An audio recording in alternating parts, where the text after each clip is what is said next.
Beijing AP. On the surface, President Barack Obama and Russian President Vladimir Putin were all niceties, a pat on the back here, a pleasantry there.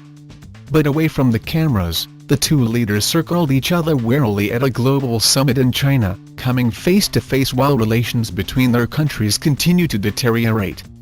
The White House said Obama and Putin spoke 3 times Tuesday on the sidelines of an Asia-Pacific economic meeting, tackling some of the tough issues that have strained their relationship, including Russia's provocations in Ukraine and support for Syria's embattled government. They also discussed the fast-approaching deadline in nuclear talks with Iran, in which the US and Russia find themselves on the same negotiating team. Unlike at some of their past meetings, Obama and Putin kept their deep-seated policy disagreements behind the scenes. But their public encounters suggested their relationship remains tense. Picturesque Yangtze Lake, just outside of Beijing, became the venue for an awkward pas-de-deux between two of the most powerful leaders in the world. Entering an ornate, wood-paneled room for the start of the summit, Obama and Putin looked a bit like sidekicks to Chinese President Xi Jinping. The summit's host led the way, with the American on one side and the Russian on the other. "It's beautiful, isn't it?" Putin said in Obama's direction. "Yes, it is," concurred a reticent Obama, avoiding eye contact with Putin and addressing his response to no one in particular. As the 3 presidents came to a stop at the head of the table, Putin reached out to give Obama a slap on the back. But Obama had turned in a different direction, and it didn't appear that the Putin's hand landed on its intended target. A few hours later, the two again found themselves in close quarters under an overcast sky, as leaders planted trees in honor of their counties. Putin strode confidently up to his tree, ahead of Obama, who clasped his hands behind his back, before picking up a shovel and greeting a Spanish TV crew with a wave. Neither the White House nor the Kremlin offered much in the way of detail about the policy conversations Obama and Putin had on the sidelines of the summit. Putin's spokesman said only that the two had spoken a few times, touching on bilateral relations, the situation around Ukraine, Syria and Iran. The US is furious over Russia's presumed role in fueling pro-Russian rebels in neighboring Ukraine. White House officials have accused Russia of sending heavy weapons to the separatists and shelling Ukrainian troops, and have denounced Russia's buildup of forces along the border.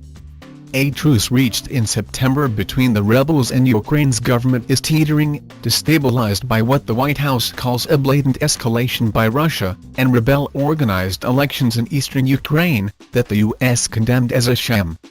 Vice President Joe Biden, in a phone call last week with Ukraine's president, vowed further U.S. sanctions against Moscow if Russia continued to willfully violate the terms of the ceasefire.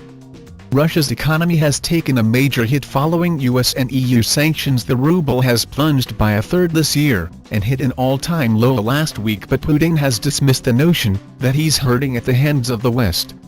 Addressing the Asia-Pacific Economic Summit here Monday, Putin said his government had the resources to stabilize its currency, without taking any emergency measures. "We want Russia to play a different role," Ben Rhodes, Obama's deputy national security advisor, said Tuesday. "We want Russia to be a stabilizing force on issues that we care about. But they're not going to be able to do that if they're violating the sovereignty of a country next door." Rhodes said Obama would not be seeking out a meeting with Putin while in Beijing nor in Brisbane, Australia, where the leaders will once again run into each other during a Group of 20 economic summit this weekend. "Putin knows where we stand," Rhodes said, adding that Obama may discuss Russia's actions with other G20 leaders. For Obama and Putin, awkward encounters at international gatherings have become almost expected. But the optics have gained even greater attention, as the Ukraine crisis has taken center stage. In June, on the sidelines of D-Day anniversary commemorations in Normandy, France, Obama and Putin avoided each other during a group photo, with Obama even using Britain's Queen Elizabeth II as a buffer. The two later spoke briefly during a private leaders' lunch.